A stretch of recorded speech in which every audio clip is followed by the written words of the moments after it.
I grew up in the Bronx, the home of hip hop, and it's like, and I grew up in a time which I call is just the perfect wave, because as a youngin', I taught myself to DJ. One of my best friends was me and Young. And we were only like maybe 7 or 8, like Flash taught him how to DJ.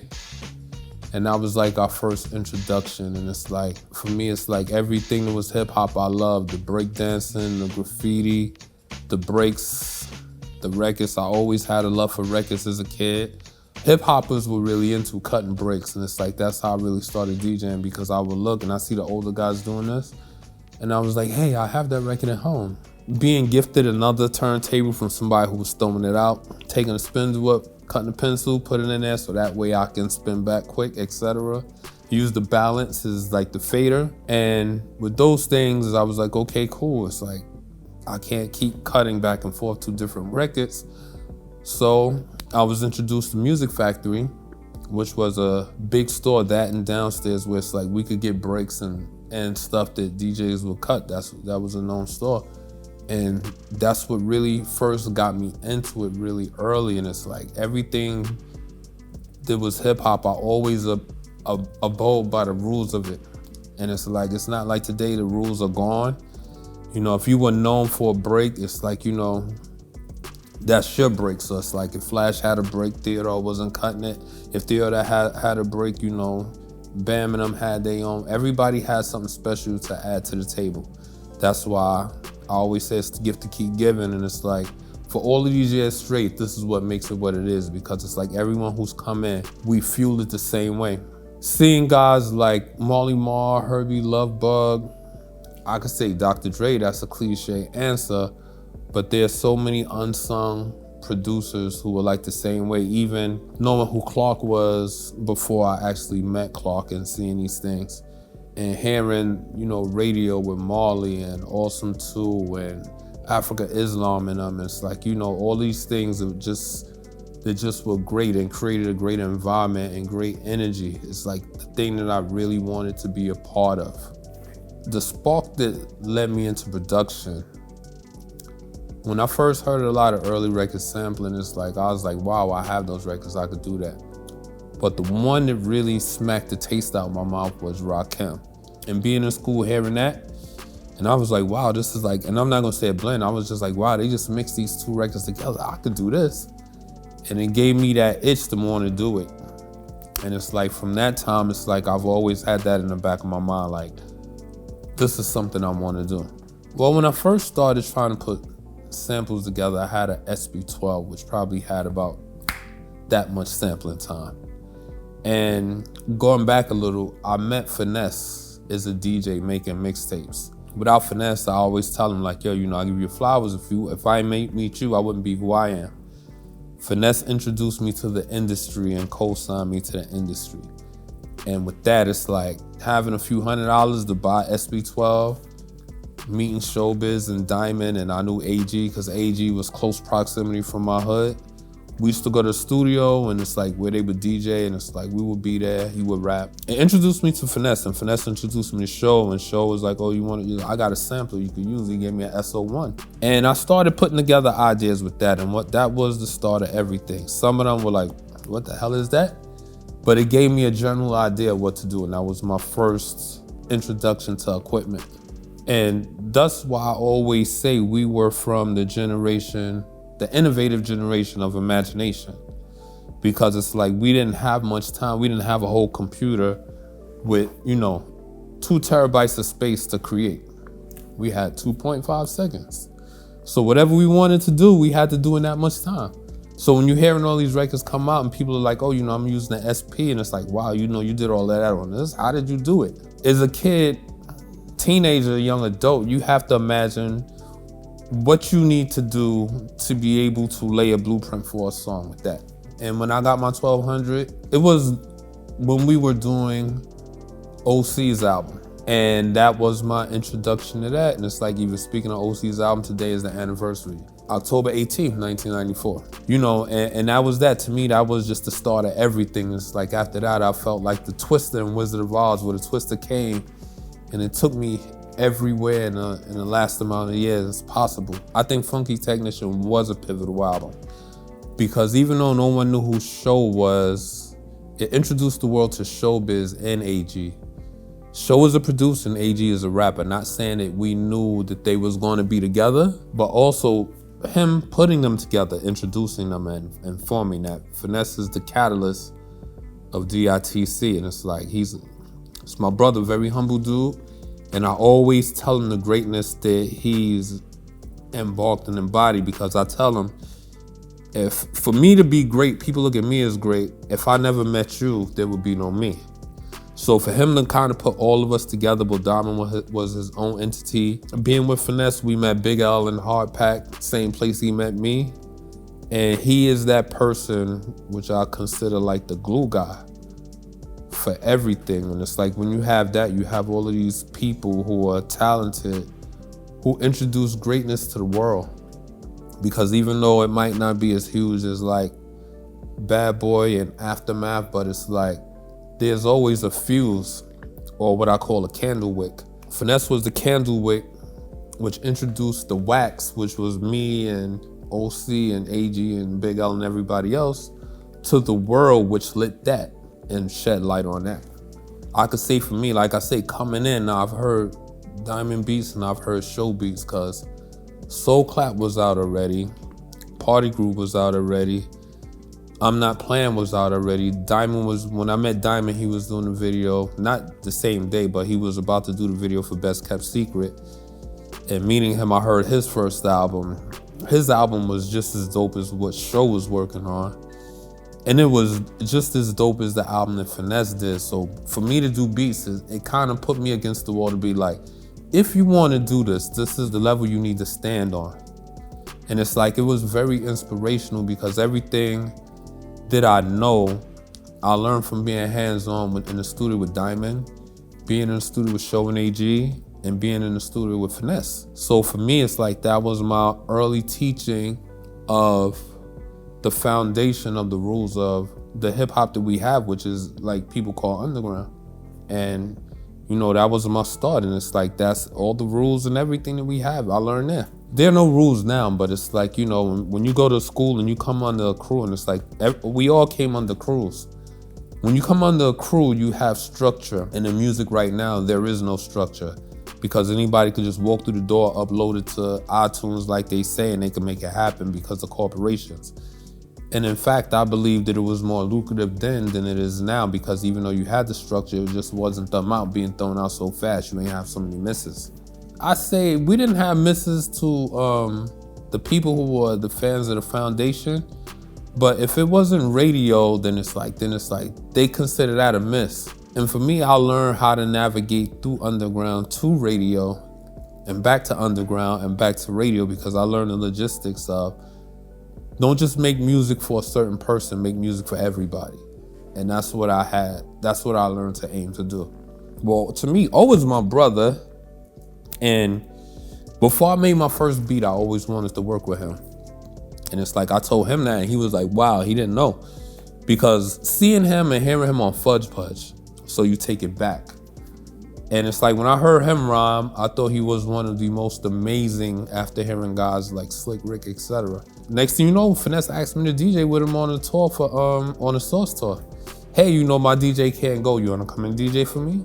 We had Red Hot Levatone, we had Bismarck, Organized Confusion, OC, Roxanne, Shantae, A-Team. There was a lot of people. That was like my first introduction into, like, you know, that camaraderie of so many people who were doing their thing at that time, but everyone was cool and everybody was all together. Also, you know, RSO with Benzino and them, that was real cool too. You know, people, they don't like Benzino, but Benzino's a really good guy. Him and RSO, Big Jeff and the rest of them, shout out to them. And that was the beginning of everything. That's how we got good with what we do, even me DJing for Finesse and elevating to another level. Every day was like, I look at it and I say it now, it's like a Forrest Gump movie. You stop doing one thing and you start doing something else right after it. When you have so much coming out and you have guys like Q-Tip and Large Professor and DJ Premier who are just whizzes at making beats and finding these super amazing samples, it becomes almost where it's like people look at it and they're like, hey, you know, it almost seems like there was like a competition between these guys and you guys, because in a way it kind of was, because we looked at it and listened and be like, hey, Wu-Tang and Tribe came out. Did you hear the album? Yo, Tip has these amazing samples on here. Then you listen to Wu-Tang and like, yo, this album's just amazing. Just the vibe of what RZA has. And looking, and it's like I say, for us, it was competitive. Like, what's your next trick? What's going to be your next thing that you can do that's going to be on that level or above that level? And I don't know if today, if they have that, I don't know if they look and say, oh, you know, well, Dre has always been a top dude, but even with Drake and if I was a dude doing that, I'd be like, yo, you know what? We had this underground, but even when you had people like Puff and Pharrell and Timbaland, you had that going on everywhere. No one was really like, oh, you made that record, it was cool. I'm going to put out a record, it's going to be cool too. They like, nah, you got a hit, I need a hit too. That's what made music so good, because you had all of these different flavors that would be coming from out of nowhere. And even for us, like I say, looking at it from between Lord Professor, Premier, Q-Tip, etc., me, Dominant, Show, and Finesse, we all were cool, and it's like we all were like real tight together. We dug together, and it's like we conversated on the phone. But when we were in the studio to sell beats, it was like it was like an arena, like how they put the bulls in, like a bullfight. May the best man win. In the midst of going to see Big, when we doing Big's album, I met D-Dot. And D-Dot used to always tell me like, yo, you know, you make a lot of dope music, but it's like sometimes it's way ahead of people, but it's like you gotta be able to scale it down. So I think in my journey, like I said, it's like a Forrest Gump thing, because it's like I encounter many people. Even in the beginning with Dante Ross, it's like he invited me to Brand Nubians after hearing Diamond's record. So every day was like a flip of a page, and it's like having us, and it's like having that, not just ability, but I just wanted to make music that people like. And it's like, you didn't have to be underground. You didn't have to be commercial. When we did Time's Up, I hope that everybody loved it. That's the biggest thing that I said. And going to a party one day, I was there with OC, and Puff was a big fan of the record, and Puff was the whiz at radio then, making these records, the Golden Boy, who was at Uptown, you know, who just got his deal at with Clive Davis. And he liked it, and he, you know, it caught on. It's like looking at it, everybody respected the record, but Wild Pitch didn't know how to turn that like into the love of purchasing millions of records. So with it's like his career, he made a lot of great music, but I just think that the labels didn't know how to market and sell his music, because the first album was great, the second album was greater, the third album was great, etc. But when you have this ongoing problem, and a lot of people don't really know this, like, yo, your marketing and promotion is one of the big things too. We did our part, me and all of us who work with him. It's like the Flintstones. You know, you can't write with a pen, but you got the hammer and the chisel, and you writing with that. That's what it was like. You was very limited with what you could do. The only thing that was outside the box was the MPC. And most R&B people, R&B producers, they use the MPC. Some people were going into the form of computer-based things, but the computer wasn't what it is like it is now. Because in '94, Apple wasn't, you know, everything was PCs, and PCs wasn't like it is. You know, you had IBMs. I think it worked the way it needed to, because like I say before, we are the people who put the quarter in the game so everybody could play. So I don't know if you ever been to an arcade when that guy come through to empty the tray, and he takes a quarter and he puts like 100 credits in it so everyone can play. I believe that that's what we did. We all contributed to with the music in the 90s. It all was what we wished for. Yo, imagine if you can do this. Imagine if you could just cut this part out. Imagine if you could just split everything and you could just have this one part right here. Those wishes that we wished for, we didn't really understand, like, yo, as technology evolves, like the things that we want, and it's like we put out in the universe, because there were a lot of us East Coast and West Coast who wanted the same things, and Midwest and, you know, South, you know, Mid-South. We all wanted the same things and achieved the same things. We all wanted in common, which was to be as great as the people we were sampling. When we're up to now, where Serato is, I think it's a big key, because only thing and I said this before, if you know how to use the music and use the software, you will do something super incredible. And it could be even on a level how Quincy did Thriller, because like the machine only enables you to bring your ideas forward. And it's like, if you have great ideas, then it's like you're going to do amazing things. Me, I'm still doing what I did, but at a higher level. Like I said, I always equate music to like sports, and looking at it to come from where I did on the SB12 to even now, where it's like you could split stems. It's like we were trying to even experiment with things like that without it, just by be like, okay, let's take the SSL plugins and let's scale all the bass out or scale all the highs out and get somebody to come in and play what the bass line is really doing. And it's like, or take it somewhere else. That's what we would say. We would be like, yo, you know, how can we just make the music go somewhere else the same way like the jazz records we sampling? And you know, the music is a very huge influence in what we do, because the people who actually make us do what we do are those players.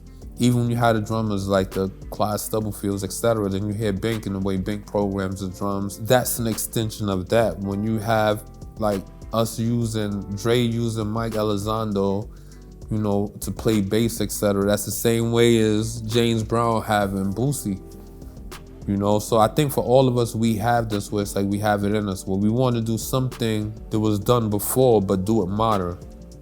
We're not looking to change anything. Right now, what they're doing is like they're changing it. And it's like, in singing, there's something called a pocket, and rapping, there's something called a pocket, which shows like everyone can't do it because they can't tell the difference between a pocket and it's like what they're doing. So it's like when you can understand the music, like if you're an artist, and it's like looking at a person like Big Daddy Kane, every record that he rapped on, he approached a different way. That's what made him great. That's what gave him that longevity. That's what made him who he is. No rapper from before my time or even my time ever came in with the same flow on every record. When it dissolves is when you just like, yo, you can't change anything. It's like, yo, this is just what it is. We locked in with this flow and this cadence. You have to adapt as being a great artist. That's how you do. We adapt to sounds, we adapt to technology, we adapt in everything that we do in our life. So that's where we at right now, even in the world and in the game. Well, to me, I think most of it, I could say, comes from the early 2000s, which is the enhancement of adding different things to music and being able to make music that's not like being made before. Taking a beat where it's like, we'll sample strings, have somebody play the strings, but it's like, instead of like, okay, cool, how do we get the sounds what we need? All right, I'm gonna order this Novation from Sweetwater. I'm gonna order some cards for the Roland on Sweetwater. And it's cool because it's like when you think of something you need and you're like, okay, cool. All right, next day is here, we could continue on.